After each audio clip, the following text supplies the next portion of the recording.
Reveal allows you to programmatically set the filter on a dashboard.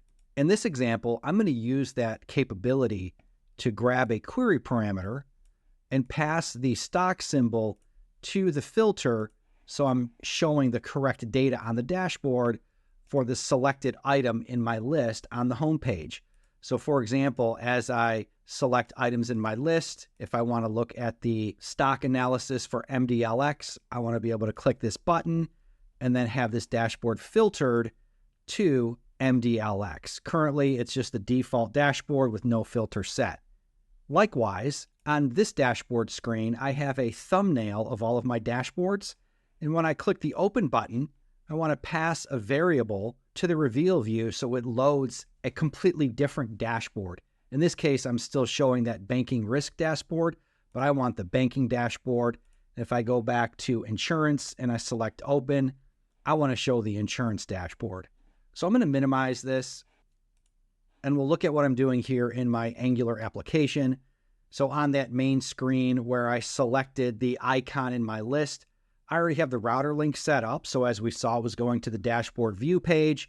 And we also saw that there was a query parameter of the stock symbol being the selected item dot stock symbol. So it's the item in the list and I'm passing that to my dashboard view.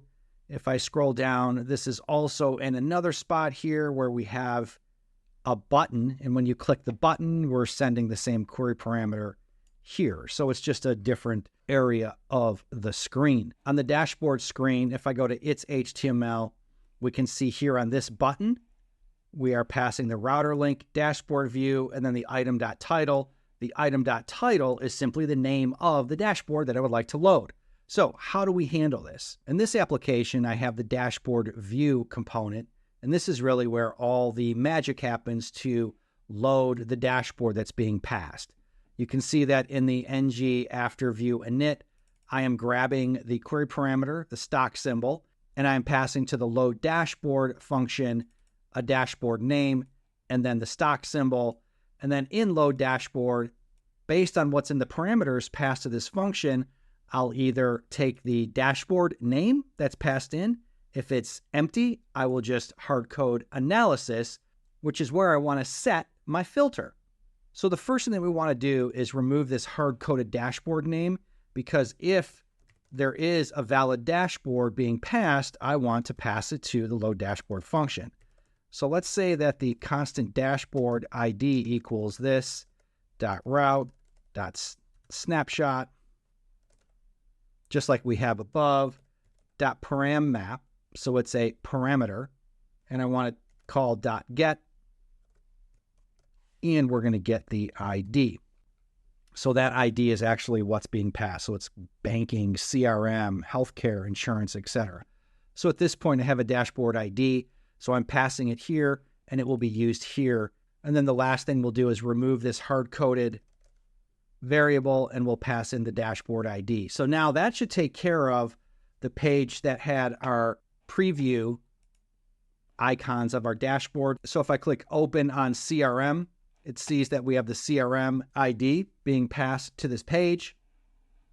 And here is the dashboard for the CRM application. If I go back and we scroll down and we click retail, now the retail dashboard loads up. So it was that easy to do a dynamic load based on a path in the router link of this application. So next, we want to set the filter of the analysis dashboard. So if there's nothing coming in and it's just the stock symbol, we want to use this dashboard. So what we're going to do is we're going to say if there is a stock symbol, then let's go ahead and get the stock symbol and set the filter. So let's do a constant for territory filter, and territory filter is going to be the filter that we grab from the dashboard page, and that's going to equal the dashboard.filters.get by title. So you could have multiple filters on your dashboard, and get by title will get the specific filter. So in this case, the name of my filter is called ticker, and so now it will get a handle to that filter that we can go ahead and set our property on. So we'll use our territory filter, and we will say selected values. because remember, you can pass multiple values to a filter if you'd like, and we're going to pass it our stock symbol, and we're just going to make sure this is cleaned up as a best practice, like so, and we should be good to go here. We'll go ahead and put our parenthesis here. So now we are passing a variable into the ticker filter and setting the selected value to the stock symbol that's coming in the query parameter. So let's check this out. We'll select PLCE, for example, the children's place. We'll select the icon, and what you see is the query parameter comes off as expected.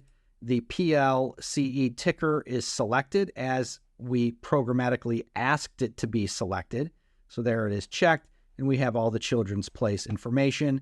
If we go back and we select FTXG, for example, and select its icon, it will load up the FTXG data.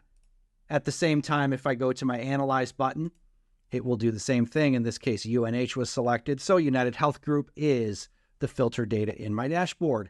So there you have it. With one line of code, filter.selectedValues, you can pass a single filter value or an array to set a filter on a dashboard in Reveal.